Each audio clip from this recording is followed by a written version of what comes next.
Page 26. Okay.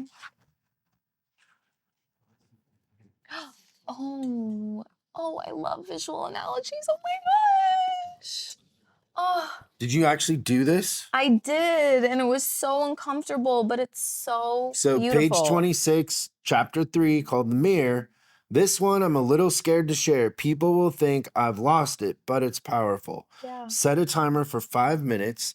Stand in front of a mirror. Nose a few inches away. Breathe.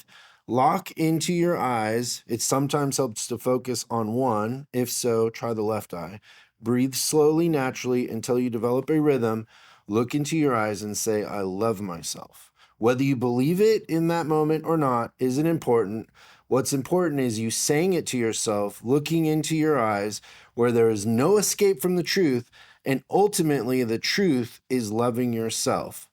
Initially, when you first did this, was it comfortable or was it uncomfortable? So uncomfortable, because first of all, I'm just like, oh, my left eyelash isn't looking as great today. You know, I'm just like picking things. My smile lines are creasing right now, like, oh my gosh. And then I'm like, shut up and just look at yourself.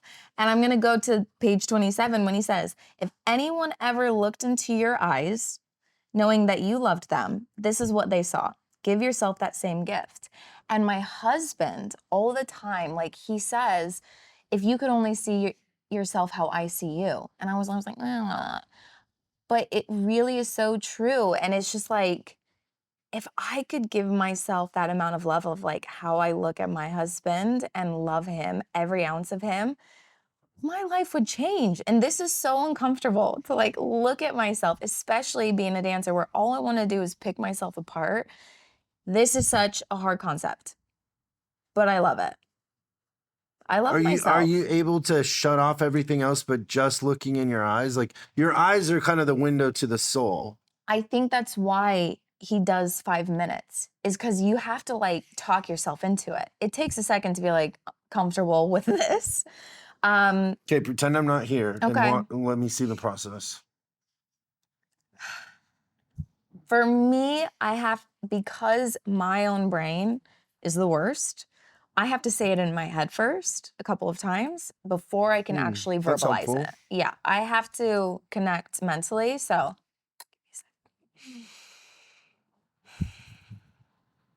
I love myself.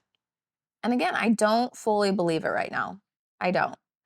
But I know that the more this becomes a habit, I will genuinely look at myself and love myself. Obviously, I'm never going to fully be content with certain things, but I just think the intention and my mindset is positivity, is love, is acceptance, is worth. I think self-worth and self-love are always attached, obviously, but I really think like when I get to that point, I feel my worth and all that I have to offer. I don't know why that's made me want to cry just barely. Oh my gosh. Yeah, why does it? It's just such a simple concept, but I feel like that's the hardest part of this. For sure. Right? No, there's nowhere to hide. Yeah, no, but like if you can just get beyond that and just like commit to that, how beautiful is life? You know what I think when I look in my eyes is that I'm super intense. My eyes are intense. I get that too. I have really big eyes and like sometimes it's a bit too much for people, but it's just because I'm expressive. But yeah, you're intense, but I love that. I love intense people, passionate people. Yeah, for sure. Any more thoughts on the mirror exercise? Just for others? I think just in my experience, because the mirror has always been a negative thing, especially for me, being able to look in the mirror and have it a positive thing is such a triumph for me. I find it educational, I guess, in the sense of how females experience the mirror different than guys. I'm like just hoping that there isn't food in my beard. Like the bar is so low. And you're beautiful and you're like picking out all these things. Like it's such a different experience. Like I'm just trying to look presentable. It's such a different experience.